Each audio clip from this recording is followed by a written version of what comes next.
or how did that process look for you? Did So you for find? me, that's dope that you asked that question because I have a real experience with that. Yeah, let's Being hear down it. here, it helped. Moving away helped. I didn't Okay. have that, but when I was back home, it was Hmm. like living a double life. A lot of times, my friends on the left side will be like, Hmm. "Yo, why are you hanging with Buddy on the right side? Like he's, Yeah. you know what I mean? It's like that's my friend. Like you're my Right. friend too, and we got street tile, whatever it is, but this is my friend too, and we Yeah. share common interests. So um, it's it's tough.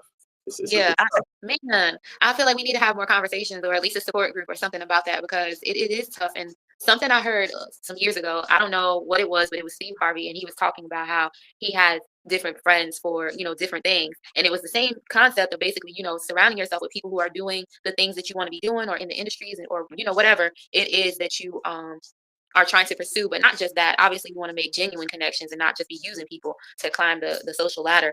But I think it's interesting that we don't really hear a lot of conversations about how that actually looks when you are in that process of kind of either integrating, or either do they either just become two totally separate groups, Yeah, or you guys kind of mix and mingle. Like, how does that look? that's how it was.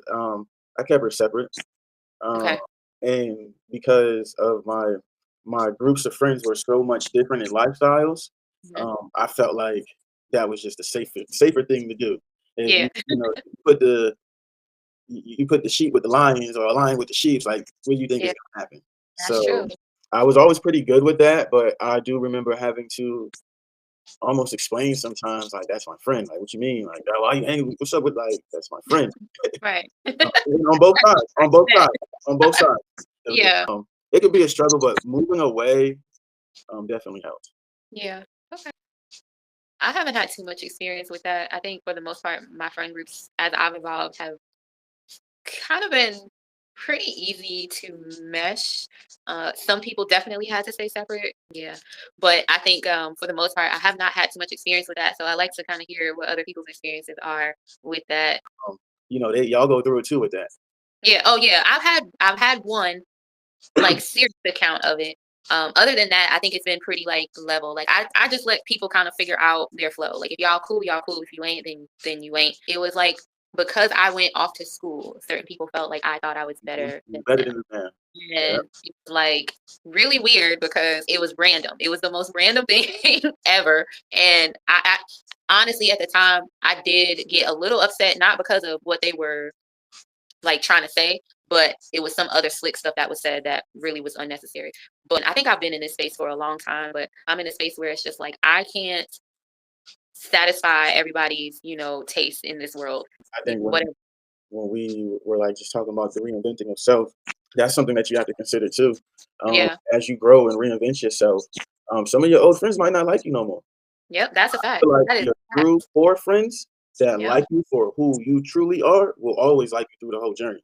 Yeah. They're not gonna change. But you're gonna lose a lot of people that you thought like, oh, I thought we was, and now it was just this one thing that was keeping us connected. And now that I've moved on from that one thing, we're not. And you know what? I might be going left, but I'm gonna say that one thing could be y'all partying, drinking, smoking, whatever. You give that up, you start to see right away who's really your friend or who's really around just to get for the party.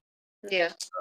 And to piggyback off of that, like that's not always necessarily separating on a bad note. Like sometimes you just genuinely grow apart from people.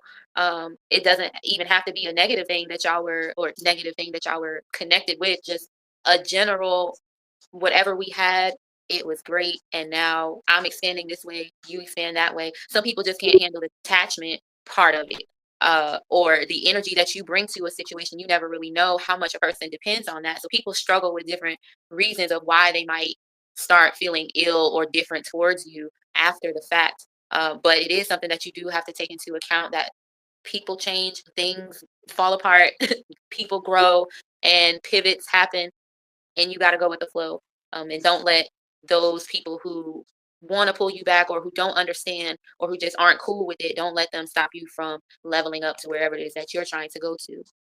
Speaking of reinventing, I want to shift a little bit the conversation into something else that goes along with the reinventing process or the ascension process, whatever you want to call it. And that is mistakes will likely happen. I don't really like to call them mistakes these days because I feel like it's all a part of the learning curve, honestly. Hmm. I don't believe in coincidences, so I don't really like to label it as a mistake. It's a part of the learning process. If you're learning something for the first time and you don't get it perfect, it's not a mistake. It's a part of the learning process. If you have been practicing something for whatever 20 years and for whatever reason today something just doesn't go according to plan, it's a part of the learning curve, the process. There's something to be gained from those. And I think getting accustomed to a new energy, a new mindset, a new look, whatever it might be that you're reinventing, it takes practice, okay? And it takes practicality. Getting from point A to point Z is a whole process in itself. And I want to know from you, Magic, what is your approach to mistakes these days compared to maybe like even just 2 or 5 years ago? We don't have to go like 10 years back, but like how do you typically respond to mistakes? So I think it kind of depends on the severity of the mistake or what it Hmm. was a mistake in. Um, to be honest, I can be pretty hard on myself depending on the severity of the mistake. Okay. Um, but I also know that mistakes are something to learn from. Hmm. So, even as I'm maybe being hard on myself, I'm still trying to take a lesson from it. Like, what did I learn from it? And I like that you talked about kind of changing the narrative of mistakes and maybe putting out there in the universe that mistakes are like practice. You know what I Yeah, mean? I have on my notes, mistakes make you great. You know what I mean? absolutely. So I try to handle a mistake with accountability, Hmm. um, Okay. grace, and a lesson. Yeah. And again, I beat myself up pretty heavy with mistakes. I'm getting better with that now because Hmm. it's not a healthy thing. But it's also one of my tools so that the lesson is I'm beating the lesson in my head. I'm beating you know the X's and O's in my head from whatever happened. But yeah, I think it's important accountability, realizing that you made a mistake and seeing where you made a mistake at, which will give you the lesson. There goes your Yeah. lesson. Accountability and lesson kind of go hand in hand. And then the Yeah. grace is, for me, that's where I was talking about beating myself up. You got to Hmm. give yourself grace. Like Yeah. now, I beat myself up, but I do give myself grace. Like I'm not gonna stay on myself all week, but there Right. may Right. be some time throughout the day where I'm like really beating myself up. Yeah. Um, Right. so yeah, I think that's dope. Changing the narrative of mistakes. Mistakes are like mistakes are like a tool, a learning tool. Absolutely. I agree. And to be fair, we do have to remember that there is a certain level of discipline that does come with, whatever it is that you're doing or pursuing, whether it's something physical or something energetic, spiritual, emotional, whatever it is, the accountability is going to require also a discipline. It is going to require you to show up in a certain way. And sometimes because we are still in the process of shedding those old habits, those old mindsets, like you were talking about your fast earlier, even in as somebody who does fast pretty regularly, a 90-day fast is going to require something different from you than, let's say, a 21-day fast or a 3-day fast. So there is a certain level of discipline that we have to honor. And I think the beating ourselves up comes from kind of overdoing the discipline and forgetting the grace. So I love that you have found a way to balance that for yourself, or you're working out a way to balance that for yourself, because it is important to remember that there's two sides to this thing. And grace is one of those things that I think many of us could stand to practice more of with ourselves and with each other. Not just when it comes to making mistakes, but just in how we treat each other in general. Especially now, grace is going to be needed for these times that we are in. And something else that I think is really really dope is just honoring that time to be self-aware, recognize that you do mess up or whatever you want to call it. You do have room to grow. Let's say that we are always expanding and there's always something to learn. And I think it's really a strong quality to have, life skill to have, to be able to take that time to really look at yourself, to really be self aware and go within. A lot of us don't do that enough. And maybe for somebody out there, that could be the answer to all of what ails you in this life and in this world. Okay. I want to add, with mistakes, if you're not embracing them and learning from them, you're just making a bad choice over and over. It's not really a mistake. Oh, I think there's a difference, but I just wanted to add that. well, That's that, something I learned within the last year from experiences, and okay. um, like I said, I beat myself up a lot with mistakes that I've made or Mhm. make, but I found grace and understanding. you know. You know what else teaches you great understanding? Parenting.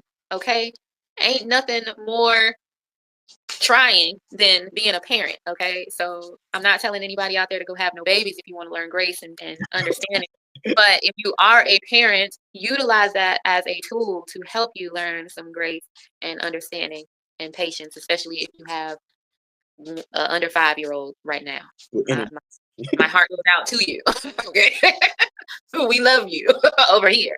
We're gonna get up out of here in a second. And if you or somebody you know is working on normalizing mistakes, I'm gonna give you this plug right now to go head over to Amazon and grab a copy of my guided journal, because no matter what industry you're in, whether you are a parent or a professional out there in the corporate world, gurus mess up too, okay? And in the neighborhood, it's all good, all right? It's all good over here. Go ahead and hit the description box after you like the video and subscribe, okay? Check the description box, grab your copy. Magic, I want you to give the neighbors one more time the information to keep up with you and everything going on with the local plug. And I have a challenge for you guys this week, so make sure you stay to the end.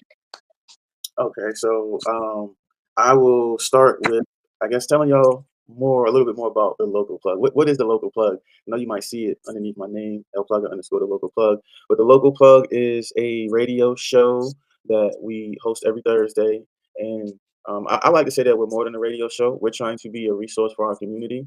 Hmm. We're raising awareness, connecting dots for a bigger picture with Right, opportunity and entertainment. Um, we have entrepreneurs, local talent, and community leaders come on the show, tell their journey, give us some sound advice in their field, or just experience. It's always a good time. It's always real talk, real laughs, real vibes. Um, and like I said, we're just trying to be that resource for anybody that reaches out. We want you to be able to at least be able to reach in our bag and pull something out. right. And that's our main goal. You can get in contact with us. Instagram, Plugger underscore the local plug. Facebook, Plugger. Email, Plugger2020, I think it is. I It's gotta gonna be double in the description box, y'all. Okay. I might have said that wrong, but yeah, Plugger2020 at gmail.com. We're open to having local talent, community leaders, and entrepreneurs on the show to educate the people. That's right. That is right. And if you want to get on ChatBack, you can definitely get all the information in the description box below. But I want to give you guys a challenge before we leave. Thank you, Magic, so much for joining me on the first official episode of ChatBack with your good girlfriend, Coach Esha. It has been a blast. I really enjoyed our conversation. The challenge I have for you guys, and you can join in on the challenge too, Magic. I know you already, going through your reinvention with your fasting and everything, but we want to know more about magic and what you be doing. So join in the challenge with us. I want you to think of one area of your life that could use a quick reinvention this week, like a quick upgrade this week. It doesn't have to be anything major, but it could be a routine, maybe your bedtime routine, it could be a mindset, anything that it is. And I want you to drop a hashtag reinvention challenge in the comments, okay? And if you follow either of us on Instagram, you can definitely always tag me to your reinvention challenge post that you share. But if you are over here on YouTube, definitely drop it in the comments and let me know how you are making out with your upgrade this upcoming week. I want to see how you are leveling up. Okay. Follow me on Instagram at Delulu the Guru. All right. That's where I do a lot of self concept content and all of that good stuff. This again is Chatback. I am Coach Esha. This is Magic over here on my screen I to got my one more right. thing to say. To I the got left. one more thing to say. Oh, what's up? What's up? I'm trying to wrap it up, but I want to first thank you for inviting me to this and making me number one. Yeah. And I appreciate everything that you're doing as an individual and everything that you're bringing to the table for the local plug and the whole Oh, fam. And yeah, I think that's it. thank you. Don't be Oh, having me. I need more time. We need more time because that conversation, man. We can go deep. Fire, fire. We definitely have to get you back on another episode. Maybe I'll have you crash Brent's Yeah, episode. I that's don't exactly what I'm gonna do. I don't want say you nothing. to- Crash his episode. But we are going to get on out of here. Again, don't forget to like the video, give us a thumbs up, subscribe, all of that good. Do all the stuff, all the stuff. We love to see it and we love to read your comments as well. How did you feel about the show? What is your feedback? What gem did you take from today's episode? Tell me, talk to me, because I talk back. it was Okay. plenty of gems. Plenty of gems. Right. This is Coach Esha signing off, and I will see you in the next session. Bye.